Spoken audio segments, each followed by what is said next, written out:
O Senhor esteja convosco. Ele está no meio de nós. Proclamação do Evangelho de Jesus Cristo segundo Lucas. Glória a vós, Senhor. Naquele tempo disse Jesus a seus discípulos: assim está escrito: o Cristo sofrerá e ressuscitará dos mortos ao terceiro dia, e no seu nome serão anunciados a conversão e o perdão dos pecados a todas as nações, começando por Jerusalém. Vós sereis testemunhas de tudo isso. Eu enviarei sobre vós aquele que meu Pai prometeu. Por isso permanecei na cidade até que sejais revestidos da força do alto. Então Jesus levou-os para fora até perto de Betânia. Ali ergueu as mãos e abençoou-os. Enquanto os abençoava, afastou-se deles e foi levado para o céu. Eles o adoraram. Em seguida voltaram para Jerusalém com grande alegria e estavam sempre no templo bendizendo a Deus. Palavra da salvação. Glória a vós, Senhor.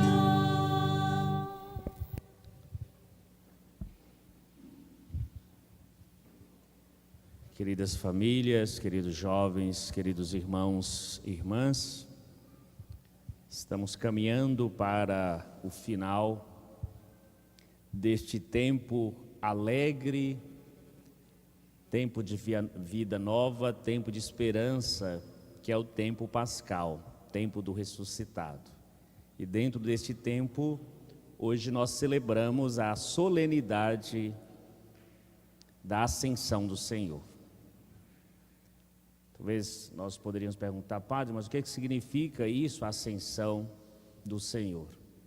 A palavra de Deus já responde para cada um de nós.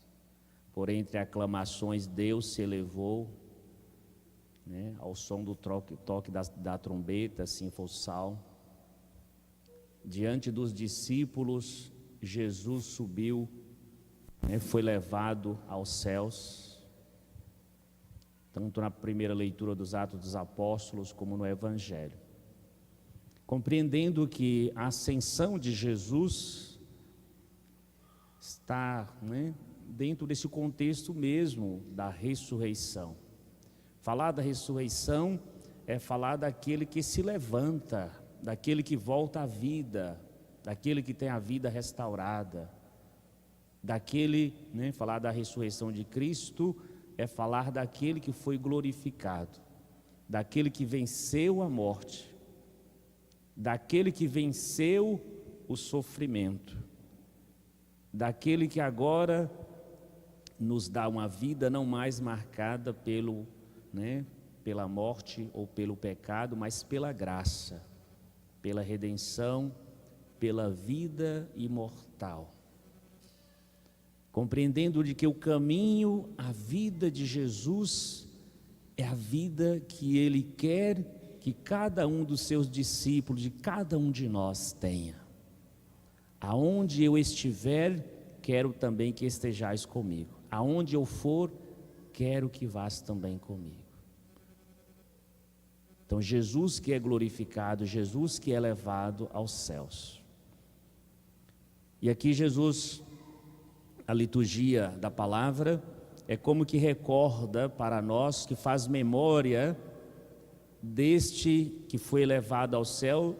A liturgia faz memória da sua vida, da sua doação. O Evangelho começa dizendo para nós como está escrito, o Cristo sofrerá e ressuscitará ao terceiro dia. Lembrar que a nossa vida, a nossa presença nesse mundo, amados irmãos e irmãs, ligados, a nossa vida ligada à vida de Cristo, a nossa vida ligada a Deus, ela carrega essa dimensão do sofrimento. Sofrimento como próprio da nossa condição de ser humano, de humildes pessoas que somos. Mas compreender que o sofrimento, assim como nós celebramos no ato da ressurreição hoje, da ascensão, deve ser compreendido o sofrimento, a dor, não como fim, mas como meio para que a gente cresça, para que a nossa vida seja elevada a Deus, para que a vida nasça. Aquilo que nós escutamos na liturgia durante essa semana, Jesus fazendo a comparação.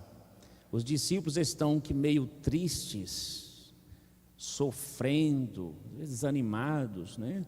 Porque ele morreu, ele foi levado aos céus, nesse contexto. E Jesus que convida os discípulos, como que não, olha, superar essa tristeza, superar esse sofrimento, esta agonia, que os paralisa, que não os leva a enxergar perspectiva futura. Jesus comparando o sofrimento no sentido daquela mulher que está em estado, né, de serviço de parto. Aquela mulher que passa pela dor, pelo aquele sofrimento, a dor do parto, mas quando a criança nasce, quando tem a criança no colo, nas mãos, ela não mais se lembra, se recorda do sofrimento, da dor, mas da alegria de receber a vida nova em seus braços, em seu seio, da esperança que se coloca ali diante dela, daquela criança contemplada diante dos olhos como um sinal de felicidade, um sinal de fortalecimento da vida, da família. E aí Jesus dizendo para nós, por mais que a gente, todo o sofrimento que nós passamos, em vista de celebrar a vida, todo o sofrimento em vista da gente acolher a vida e a vida nova em Deus. O sofrimento, a paixão, a morte de Jesus não foi em vão. Deus o ressuscitou, Deus o elevou, ele foi glorificado. Aquilo que a palavra testemunha para nós. Ele está sentado diante de Deus Todo-Poderoso, está à direita de Deus, ele foi glorificado. E por outro lado, amados irmãos, irmãs, essa memória, ela é importante para a gente tomar consciência da nossa vida presente e qual é a nossa missão. Então, Jesus ser elevado significa que ele, né, deixa aquela experiência do contato, do ver. Ele fala assim, que ele foi e os discípulos não mais podiam vê-lo. Remonta para nós, para a missão agora da igreja, a missão de cada um dos discípulos, de cada um de nós. Jesus disse, de que forma vocês irão continuar esta missão? E aí Jesus vai falar sobre o Espírito Santo, aquele que nós celebraremos já nos próximos dias, Pentecostes. Eis que enviarei aquele que meu Pai prometeu, o Espírito Santo. Então vocês vão receber o Espírito Santo para que sejais minhas testemunhas. Testemunha desta vida doada, desta vida dedicada à causa de cada ser humano, dedicada à causa do reino. Quantas vidas foram libertadas, quantas pessoas foram acolhidas, quantas pessoas encontraram sentido para viver Quantas pessoas encontraram sentido para gastar a vida, para sofrer? Nós perguntamos, às vezes nós fazemos aquela pergunta, mas por que fulano sofre tanto? Por que fulano vive assim e não vive infeliz?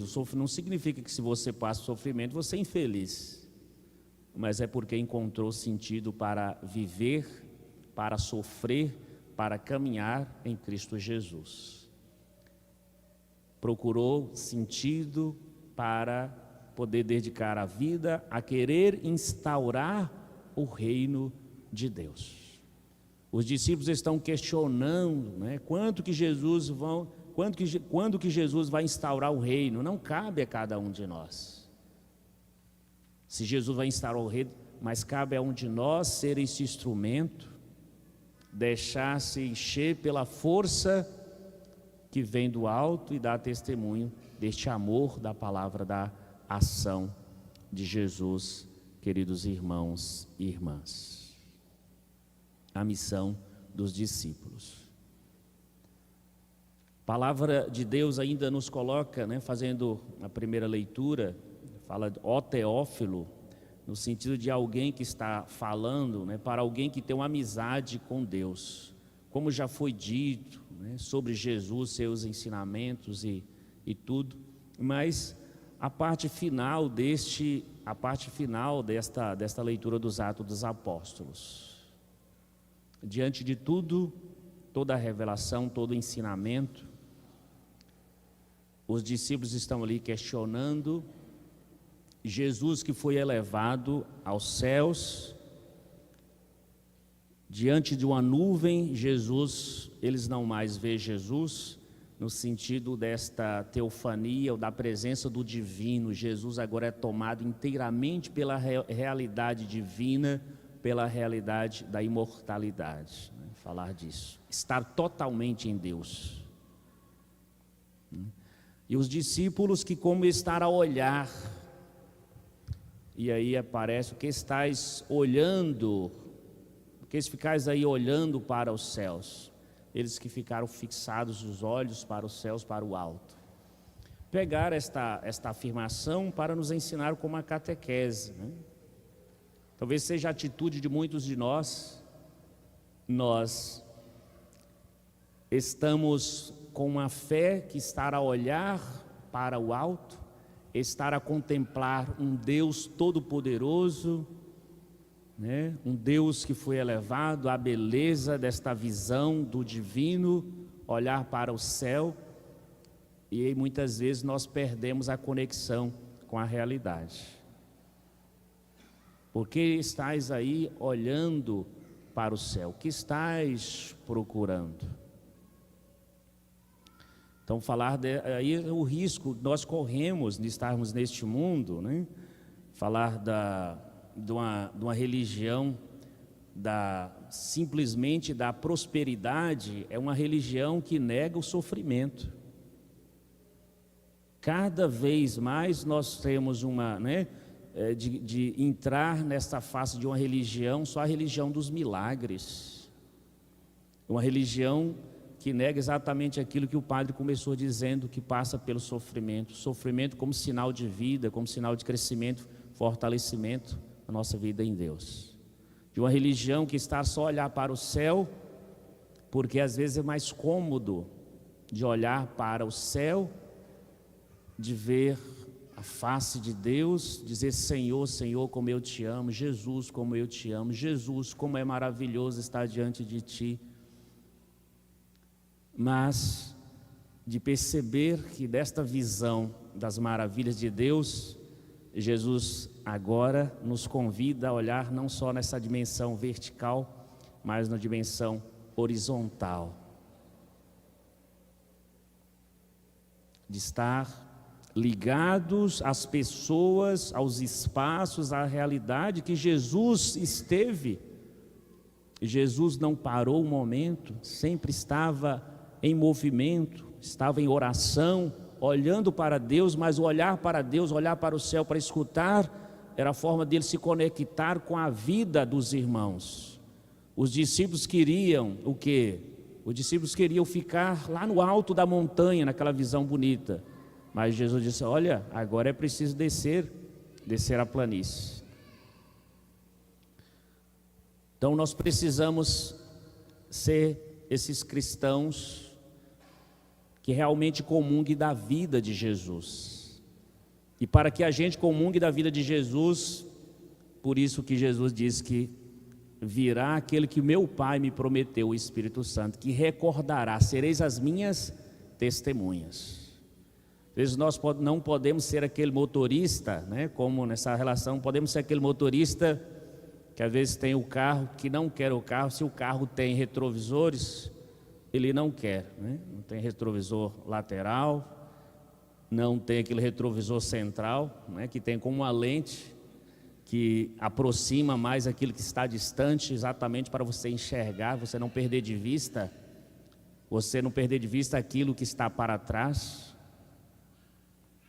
né? Um motorista que só olha para frente, ele não enxerga ninguém, e por não enxergar ninguém, tende a colocar todo mundo em situação de perigo, em situação de risco.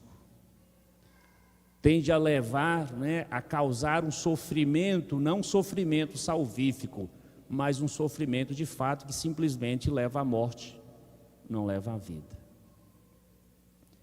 Então aí a importância, nós como cristãos, ter essa visão horizontal, essa visão integral da vida, das pessoas, da realidade onde nós vivemos.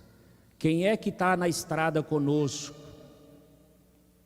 Quem é que está na estrada conosco? Ao invés de perceber para além, né, da minha pessoa que está num carro, talvez tem pedestre, tem ciclista, tem motociclista. Aqui em Januária não é fácil ser motorista, né? Talvez seja mais desafiador. Na realidade em que nós vivemos de país, na realidade que nós vivemos, né, de cidade, de município, com tantas diversidades sociais, com tantas situações de sofrimento, de doença, se a gente não carregar este olhar de Jesus, se estivermos sintonizados com a vida de Jesus, nós passaremos como se a gente existisse sozinho no mundo. Deixaremos muitas pessoas para trás. E a nossa omissão também é pecado, né? Nossa omissão também é pecado. A nossa omissão mata. A nossa ação salva.